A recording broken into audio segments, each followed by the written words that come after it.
Hola, ¿qué tal? El día de hoy vamos a continuar con la clase de la inestabilidad patelofemoral.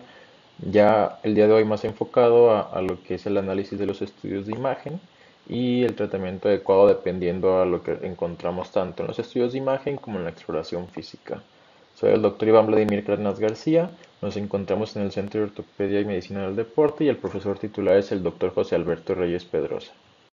Una vez teniendo nuestros radiografía P y el eje mecánico, lo primero que debemos de valorar es descartar una fractura o una presencia de cuerpo libre.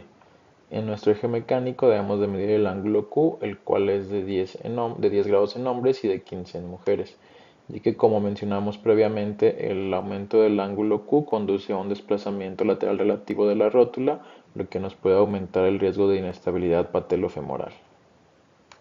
El ángulo Q verdadero es mejor medirlo en tomografía, ya que es más exacto.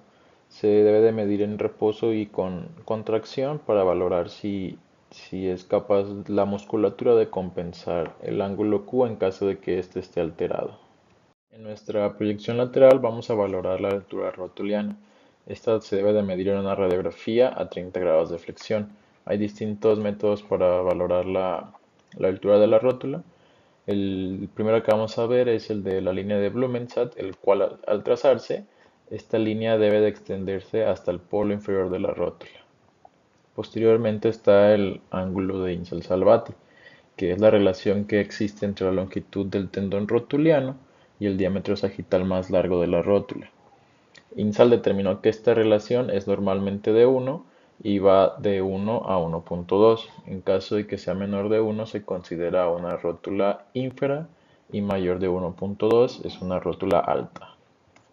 El método de Caton-Deschamps, lo normal es entre 0.6 y 1.3 y es la relación entre la distancia desde el borde inferior de la superficie articular rotuliana hasta el ángulo anterosuperior de la tibia y la longitud de la superficie articular de la rótula. Es importante también valorar la morfología sagital de la rótula, la cual se clasifica según Grell-Samer en tres tipos diferentes. En primer lugar, la tipo 1, que representa el 85% de las rótulas. Este tipo presenta una forma anatómica estándar, con una parte inferior redondeada y una superficie articular bien definida. La tipo 2 es el 11% del total de las rótulas y tiene un polo inferior más largo y estrecho, similar a la forma de una nariz alargada o nariz de Cirano, como se le conoce también, además de que tiene una superficie articular más corta de lo normal. En el tipo 3, que es el 4% de las rótulas, el polo inferior de la rótula es más plano, pero la longitud de la superficie articular permanece dentro de los parámetros normales.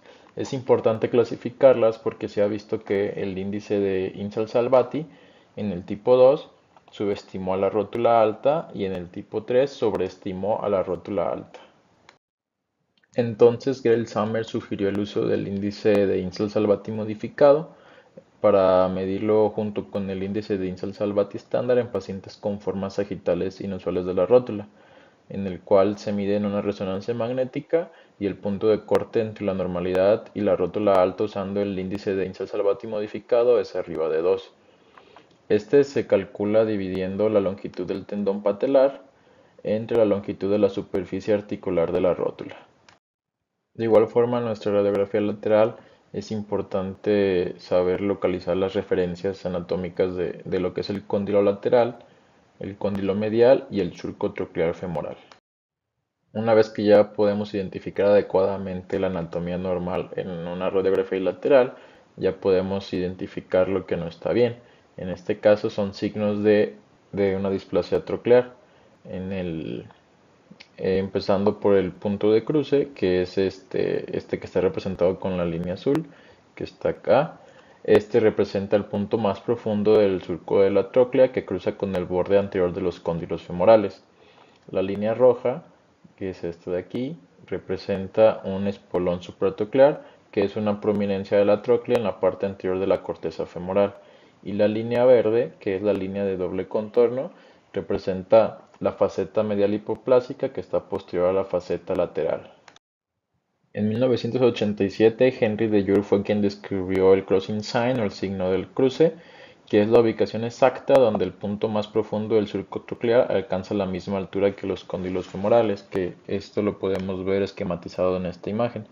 Vemos que al estar la tróclea plana, se junta, como quien dice, los tres puntos, lo que es el cóndilo femoral lateral y medial y la tróclea, por lo que se ve todos aquí en un mismo punto.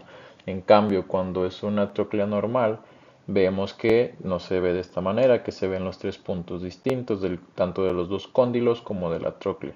Y cuando es una tróclea convexa, se ve el signo de doble contorno. El signo de doble contorno fue descrito hasta 1998 por David de Jure, el cual menciona que es la línea radiográfica que termina debajo del signo de cruce y que representa una condensación subcondral de la faceta medial hipoplásica en la proyección lateral. De igual forma, él describió lo que es el espolón supratroclear, que representa una prominencia global de la tróclea. Entonces, la clasificación de De Jure es la que se utiliza para la displasia troclear. La tipo A habla de una presencia del crossing sign, en la cual la tróclea es más superficial de lo normal, pero sigue siendo simétrica y cóncava. En el tipo B encontramos el crossing sign y el espolón troclear. La tróclea es plana en las imágenes axiales y toda la tróclea es prominente. En el tipo C tenemos la presencia del crossing sign y el signo de doble contorno. En este no se va a ver prominencia y en las proyecciones axiales la faceta lateral es convexa y la faceta medial es hipoplásica. La tipo D combina todos los signos, el crossing sign, el espolón supratroclear y el signo de doble contorno. En la vista axial es evidente que hay una clara asimetría de la altura de las facetas trocleares y a este se le conoce como un patrón de acantilado. Entonces, resumiéndolo, la tipo A tiene únicamente el crossing sign en el que hay una tróclea, pero esta está displásica. En la tipo B encontramos el espolón supratroclear y el crossing sign y vemos que la tróclea está plana. En el tipo C vemos el crossing sign y el doble contorno y en esta hay una hipoplasia medial, lo que hace que haya una convexidad lateral de la rótula. La tipo D presenta todos los signos que es el espolón, el crossing sign y el doble contorno, además de que presenta un patrón en acantilado. En las radiografías axiales también es importante identificar adecuadamente lo que es la cresta de la rótula, que está aquí identificado con este puntito rosa, y la faceta lateral, que es este de acá de la línea verde, y esto es importante para valorar la inclinación de la rótula. En cuanto a la inclinación de la rótula, Maldaghe y Malgem la dividieron en tres tipos. La tipo A es en la que la faceta lateral está anterior a la cresta. La tipo B presenta una inclinación leve en la que las dos líneas, tanto de la faceta lateral y la cresta, están al mismo nivel. Y la C en que hay una inclinación severa que muestra la faceta lateral posterior a la cresta. También es importante identificar las facetas, ya que esto nos ayuda también con la clasificación de Weaver. La tipo 1, la faceta medial y lateral son cóncavas y tienen el mismo tamaño. Este tipo de rótula es raro y tiene una frecuencia del 10%. La tipo 2, ambas facetas son cóncavas, pero la medial es más pequeña que la lateral y este es el tipo de rótula más común, que tiene una frecuencia del 65%. La tipo 3 tiene una faceta medial muy pequeña en comparación con la lateral y esta es convexa. Y este tipo de rótula está relacionado más a una inestabilidad patelofemoral. Otra medición que tenemos que hacer es la del ángulo de congruencia femoropatelar, el cual es un ángulo que es trazado entre la bisectriz del ángulo intercondilio, que es esta línea verde, y una línea trazada entre el vértice de las facetas rotulianas, que es esta línea rosita. Se indica que su valor normal es de 0 a menos 20. Si es lateral a esta referencia, si el ángulo fuera hacia este lado, sería positivo y medial a la referencia es negativo. En caso de que sea negativo nuestro ángulo de congruencia femoropatelar, perdón, en caso de que sea positivo, nos indica un índice que está aumentado y habla de un mal tracking patelar, lo que aumenta el riesgo de la luxación patelofemoral. De igual manera hay que valorar los patrones de malalineación de la rótula, de preferencia en la resonancia magnética, y lo divide en tres tipos. tipo 1 que es la subluxada sin inclinación, la tipo 2 subluxada con inclinación y la tipo 3 una inclinación sin subluxación. En esta imagen de ejemplo vemos una tipo 2 la cual está subluxada con una inclinación. El índice TTTG se debe de medir en reposo y en contracción para ver si compensa la musculatura, y es una medida de distancia entre dos líneas perpendiculares que se miden desde la cortical posterior hasta el tubérculo tibial y la tróclea. En este ejemplo tenemos de este lado la rodilla derecha en reposo que tiene una medición de 21.7 milímetros y la del lado izquierdo en reposo de 1.8 centímetros.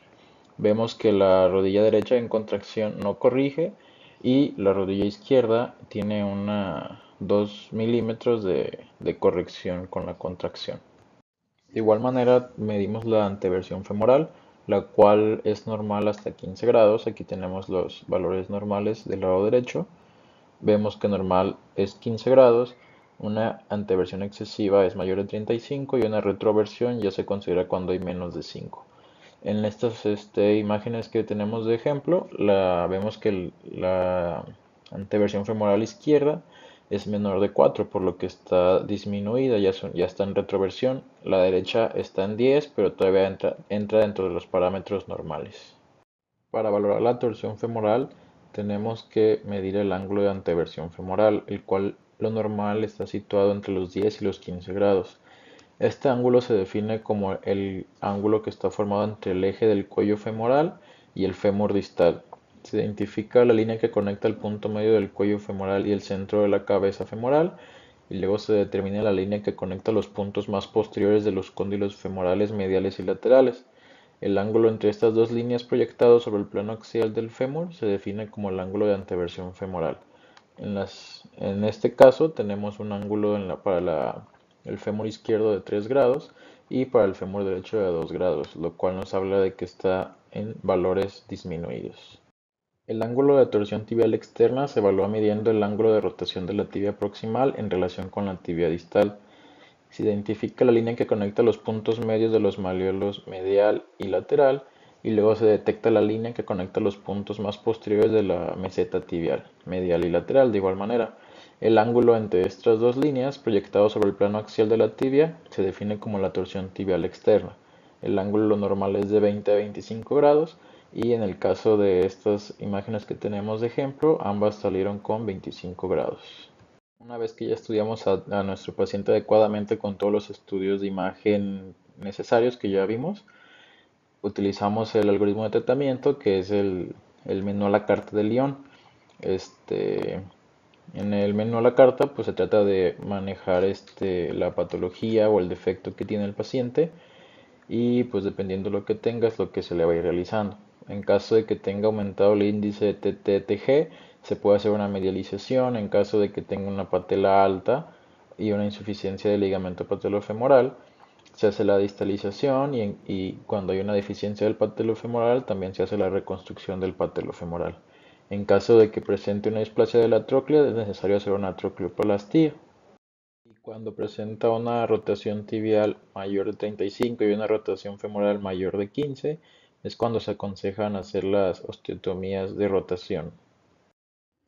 Entonces nuestro algoritmo de tratamiento definitivo es el siguiente. En caso de que ya tengamos una inestabilidad patelar objetiva y sean menos de 2 episodios, usamos tratamiento conservador. De aquí puede ser un tratamiento exitoso o un tratamiento fallido. En caso de que ya presentemos más de 2 episodios de inestabilidad patelar, al igual que cuando hay un tratamiento conservador fallido, debemos de pasar al tratamiento quirúrgico. De aquí, el primer paso regularmente es la reconstrucción del ligamento patelofemoral en caso de que esté lesionado. Y luego vamos a ir hacia nuestras mediciones. Si el til patelar no es reductible, tenemos que hacer una retinaculotomía externa.